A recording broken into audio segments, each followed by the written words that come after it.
Here's what English teachers don't tell you about learning travel phrases. They give you textbook phrases that nobody actually uses in real life. May I inquire about the location of the lavatory? Come on, nobody talks like that. Today, we're sharing the real phrases Americans actually use when they travel, the ones you'll actually hear and need. And some of them might surprise you.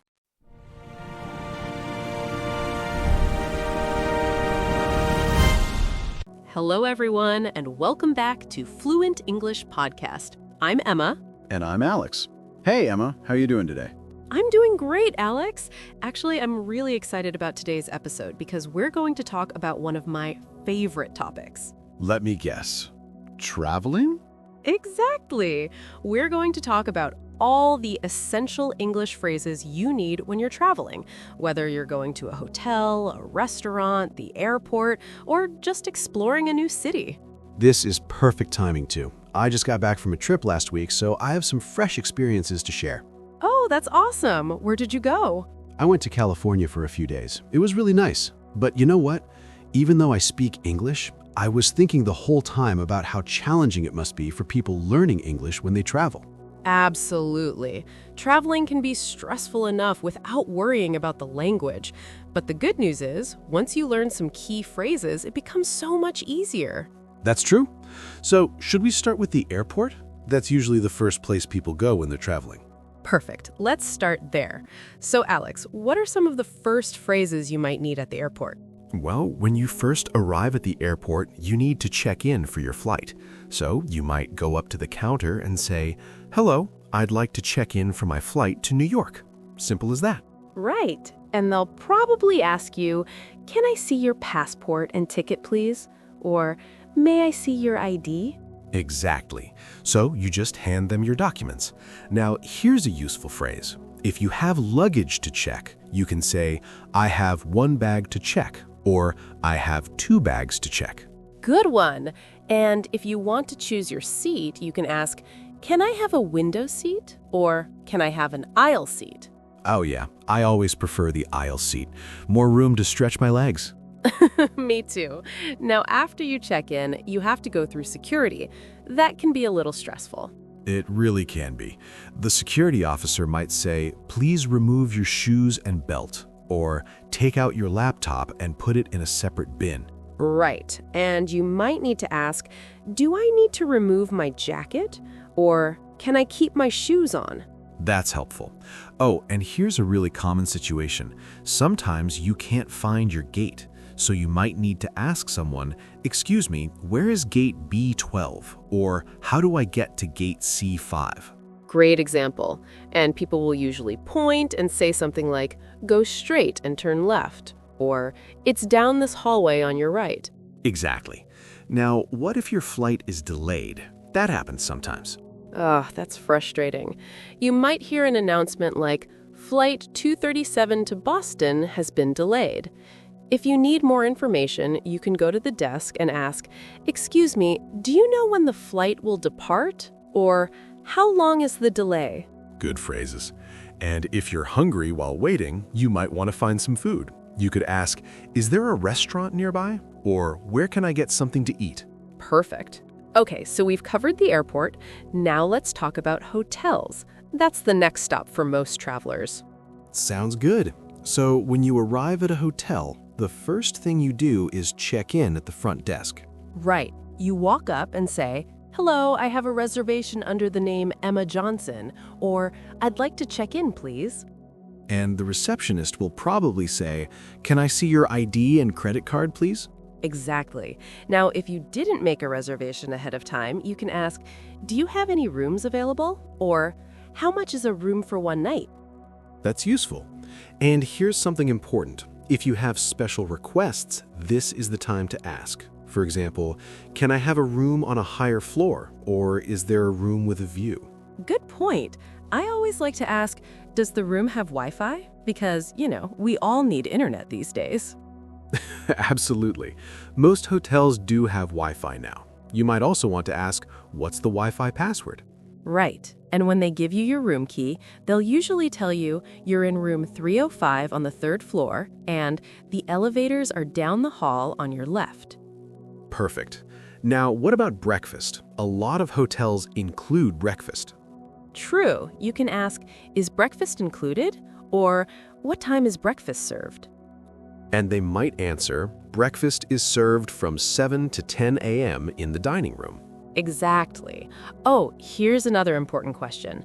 What time is checkout? Most hotels have a specific checkout time. Usually it's around 11 a.m. or noon, but if you need to stay longer, you can ask, can I have a late checkout? Sometimes they'll say yes, sometimes there's an extra fee. That's a great tip. Now, what if something in your room isn't working? Like the air conditioning is broken or the TV doesn't work? Good question. You can call the front desk and say, hi, I'm in room 305. The air conditioning isn't working. Could you send someone to fix it? Or there's a problem with the shower. It's not draining properly. Right. The hotel staff will usually say, we'll send someone up right away, or we'll have maintenance check on that. Perfect. All right, I think we've covered hotels pretty well. Should we move on to restaurants? Yes, I'm getting hungry just thinking about it. Okay, so restaurants. This is where you'll probably use the most English when traveling. Definitely. So let's start from the beginning. When you walk into a restaurant, the host or hostess will greet you and might ask, how many people are in your party? And you just say, 2 people, or there are 4 of us. Right. Then they might ask, would you like a table or a booth? A booth is like a bench seat with a table, usually more private. Good explanation. And if you have a preference, you can say, a table by the window, please, or a booth if you have one available. Sometimes restaurants are busy and you have to wait. The host might say, there's a 20-minute wait, or I can put your name on the list. In that case, you just say, okay, thank you, and they'll call your name when your table is ready. Exactly. Now, when you sit down, the server will come over and usually say something like, hi, welcome. Can I start you off with something to drink? And you can say, I'll have water, please, or can I have a coffee? Or I'd like a glass of orange juice. Perfect. Then they'll give you some time to look at the menu. When they come back, they'll ask, are you ready to order? Or what can I get for you today? If you're ready, you can say, yes, I'll have the grilled chicken, or I'd like the pasta, please. And if you need more time, just say, can we have a few more minutes, please? Right. Now here's something important. If you have questions about the food, don't be shy. You can ask, what do you recommend? Or what's popular here? Great question. I always ask that. You can also ask, what's in this dish, if you're not sure about the ingredients. Exactly. And if you have dietary restrictions, you should definitely mention them. For example, does this have nuts? I'm allergic. Or is this vegetarian? Very important. Oh, and if you want to customize your order, you can say, can I get that without onions? Or can I have the dressing on the side? Good one. On the side means they put it in a separate container, not mixed in with the food. Right. So the food comes, you enjoy your meal, and then you need to ask for the check. In American English, we say check. In British English, they say bill. That's a good point. So you can say, can we have the check, please? Or check, please. And if you're paying separately with friends, you can say, can we have separate checks? That means each person pays for their own meal. Exactly. Now here's something that sometimes confuses people. Tipping. In the United States, it's customary to tip your server about 15 to 20%. Right. So if your bill is $50, you'd leave about $10 as a tip. You can leave cash on the table or add it to your credit card payment. Good explanation. Okay, I think we've covered restaurants really well. We have. Should we talk about some other common travel situations? Yes, let's talk about asking for directions. This is super important when you're exploring a new city. Absolutely. The most basic question is, excuse me, how do I get to the museum? Or where is the nearest subway station? Right, and people might give you directions like, go straight for 2 blocks, then turn right. Or it's on the corner of Main Street and Fifth Avenue. Exactly. If you don't understand, it's totally okay to say, I'm sorry, could you repeat that? Or could you speak a little slower, please? That's important. Don't be embarrassed to ask people to repeat things. Most people are happy to help. Absolutely. Now, what about shopping? That's another common activity when traveling. Oh yeah, when you walk into a store, an employee might ask, "Can I help you find something?" Or, "Are you looking for anything in particular?" If you're just looking around, you can say, "I'm just browsing, thanks," or "I'm just looking." But if you need help, you can say, "Yes, I'm looking for a souvenir." Or, "Do you have this in a different size?" Perfect. And when you're ready to buy something, you go to the cashier and they'll ask, "Will this be cash or card?" And you just say, "Card, please," or "I'll pay with cash." Right. They might also ask, "Do you need a bag?" or "Would you like a receipt?" Good phrases. Oh, here's one more situation. What if you need help in an emergency or you're sick? That's really important. If you need to find a pharmacy, you can ask, "Where is the nearest pharmacy?" or "Is there a drugstore nearby?"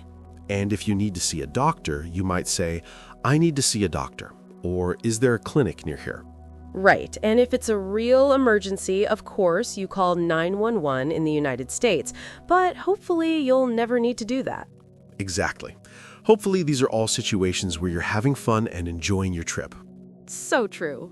You know, Alex, I think we've covered a lot of really useful phrases today. We really have. From the airport to the hotel, restaurants, asking for directions, shopping, and even emergencies. The key thing to remember is don't be afraid to speak. Even if you make mistakes, people will usually understand what you're trying to say. That's so true, Emma. And most people appreciate when you're making an effort to speak English. They'll be patient with you. Exactly. And the more you practice these phrases, the more natural they'll become. Right. I recommend our listeners try practicing these phrases out loud even before they travel. It'll help build your confidence. Great advice. You can even practice with a friend or in front of a mirror. That's true. It might feel silly, but it really helps. It does. Okay, so let me quickly review some of the most important phrases we talked about today. Good idea. At the airport, "I'd like to check in for my flight," and "Where is gate B12?" At the hotel, "I have a reservation," and "What time is checkout?" At restaurants, "I'll have the grilled chicken, please," and "Can we have the check?" For directions, "How do I get to the museum?" and "Could you repeat that, please?" And shopping, "I'm just browsing," and "Do you have this in a different size?" Perfect summary, Emma. Thanks. And remember, listeners, the more you listen to English conversations like this one, the more you'll improve your listening skills and pick up natural phrases. Absolutely. And don't forget, traveling is supposed to be fun. Don't stress too much about perfect English. Just do your best and enjoy the experience. Well said, Alex. Okay, I think that's all we have time for today. Thanks so much for listening, everyone. We hope these phrases help you on your next trip. If you enjoyed this episode, please subscribe to Fluent English Podcast and leave us a review. And if you have suggestions for future topics, let us know. Until next time, keep practicing your English. Happy travels, everyone. Bye. Bye.